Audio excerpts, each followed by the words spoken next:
Hello everyone, in this video I will be showing you guys how you can change the language on CapCut PC.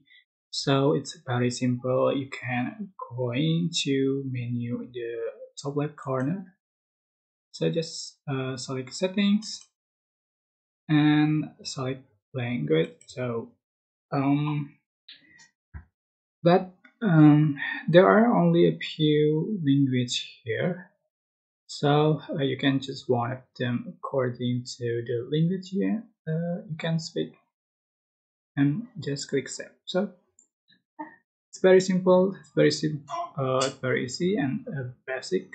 But I hope this tutorial was helpful for you guys. Don't forget to click like, comment, share, and also subscribe to this channel.